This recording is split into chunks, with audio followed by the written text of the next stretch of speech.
the National Development Planning Commission, NDPC, has today started the June 2019 edition of their monthly dialogues. This, according to them, is to ensure that people own up to the various plans and strategies devoid of partisan politics. Last week, President of the Ghana Institute of Planners and a member of NDPC, Alfred Kwesi, was here on the show listing the goals and visions set by the Commission for Ghana when it becomes 100 years. Ghana dream. Which is? Ghana at 100. And that is where we hope to become not a middle income group anymore, but within the higher income group countries. And the parameters are there. To be in a higher income bracket, a certain percentage of your people, 70% and above, should have education. That's the minimum. Your infrastructure, roads, health facilities, schools and everything should be at a level where it's conducive for learning. Water, for example, every home must have connected. Toilets should be in the homes. If it is not possible to be in the home, there's a standard. For example, in a public toilet, every 30 people should be in one drop hole. In the communities, one pipe stand should have about 300 people, and so on. They are all standards there. But we are aiming towards every house getting connected to these facilities. Health facilities should be within 5-kilometer radius of the people. Road network should be such that you can move within 5 minutes or 15 minutes from your home to the net within the 5-kilometer radius. And so we have a structure where if you call yourself a higher income country, all the standards are there. And therefore we are aiming that everybody will have that in mind. And then you'll be working towards that so that it will not be like somewhere in the books that you must know, but it's a common thing that is on the market for everybody to understand.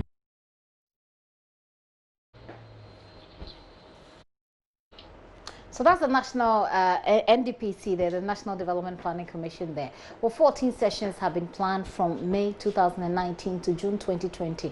And so you can join the dialogue and help shape the infrastructural future of your country. We earlier posted a question on social media, and that question is, how do you want to see Ghana infrastructure-wise by the time the country turns 100? So let's go on Facebook now and take some of your comments that's coming in. Hussein Sabitu says, government should identify an area and invest in them that has potential of having ripple effect on other sectors of the economy. How can we have this type of growth when we concentrate on consumption instead of production? Citizen Kobe says, please, we are paying school fees for people who genuinely can afford. Our taxes are being used to pay for fees for the lawyer, the teacher, the doctor, the engineer, the nurse who have the resources to pay. Now tell me which money we have left for infrastructure. Citizen Kobe, interesting comments there. Yakubu Ibn Chamba says infrastructure alone is meaningless without the development of the human capital of a nation.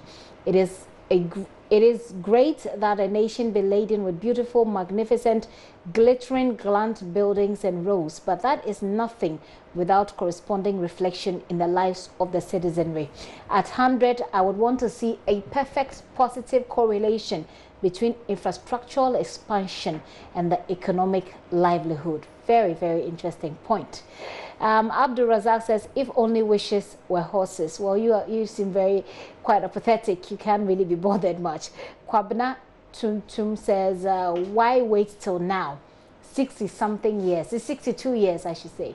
60-something years, you say, and still no proper roads in Kumasi. So your focus is about road network in Kumasi. Martin Kumaji says, should we even wait until 100? Our system have just failed us. Let me take two final comments. Godwin Kwame Frem says, my problem is you, the media houses. You know infrastructural projects are expensive. But if a government approves of any infrastructural project, then you allow anybody at all to quote figures and allow to deceive the ordinary Ghanaian. Most of our problems are from you, especially those belonging to you say polycasters. I don't know what that means, but that's your perspective. The media does as much as it can to help shape this country.